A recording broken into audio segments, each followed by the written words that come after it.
Hey, you're watching 1700 with Kelly and Jenna today, and that was 19 by the Moving Stills. And we are currently joined with our special guest again, Bridget Allan. Welcome back. Hello. Now, you have done some incredible covers as well as your original music. Some include Stella Donnelly's track Mechanical and Leica by Will Wagner. What artists do you take inspiration from?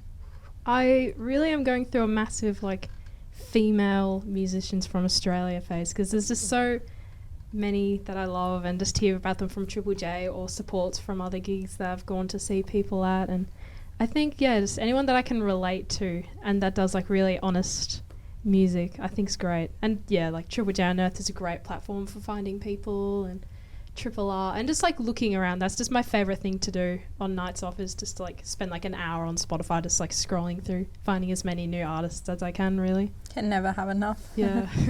Cool. Well, on the back of that, if you could collaborate with anyone, dead or alive, who would it be and why? I think I'd probably have to go with Jeff Buckley, which wouldn't be a surprise to people that know me because of his amazing talents and the way he could just write for any genre, and it would be incredible. And he was just so historically informed with how he wrote, and I'd be really interested to see what he thought of my music, I think, and just to hang out, really. Be friends with him. And I'd love to hear any unreleased songs that he never wrote down that hasn't been released yet, and just keep his music legacy going. Not that it needs my help anyway, because his music is immortal. Well, what have been some of your highlights as well, being a musician so far? I think one of the ones that was really surreal was being played on Triple J and getting to run around the house. I saw it on the Triple J app, and I looked on the computer and had our name, and running out to the car, and it says Bridget Allan, Attrition of a Daydreamer, because it was, that just didn't feel real, just knowing that, considering I'd listened to that station for 4 years and just been such a big fan of it. It was I had just a genuine fear when I heard them say my name in my song, because it was just, it was a big moment, but then really small at the same time, because I didn't really get a reaction after I just heard my song, and then they went on to the other person. That was amazing. And I think winning the Battle of Bands, just being so humble, it was my first ever gig with the drummer. I think he would have been pretty mind blown too that they were silly enough to give us the prize.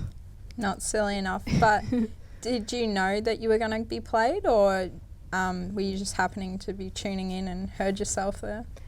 He let us know by email a few days beforehand. But it's been really funny. I think I had a friend tell me quite recently, they messaged me and said that they heard me on Triple J a few weeks ago. I was I didn't even know that happened. That'd be the funniest thing ever if I just tuned in one day and I heard myself. That'd be... Yeah, has to turn it right up. Crazy.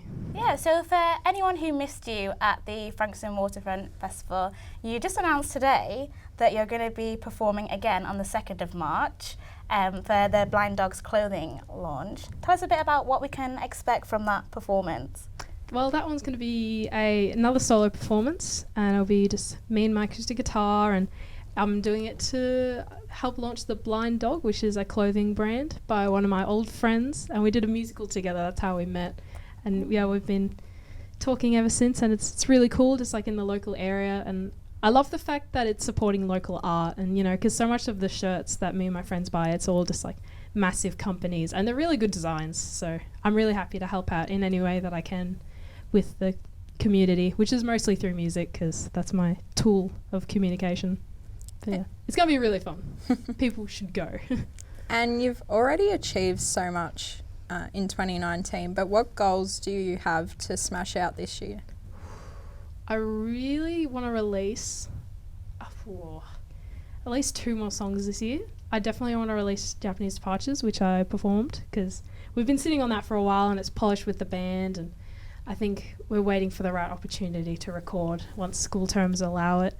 And I'd love to do support acts with bands that I admire. It's really lovely getting people reaching out to you slowly, just meeting people that are such huge fan of their music, and they're just nice, genuine people. It's really fascinating, and you really learn that they're people too.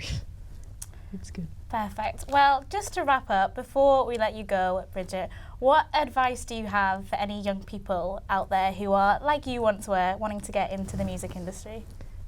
I'd say do music for the right reasons and just like trust your gut and just, definitely realize what's important and know that's about the music, and people will find you, and also be patient. That's something I've really had to learn, is that everything will work out.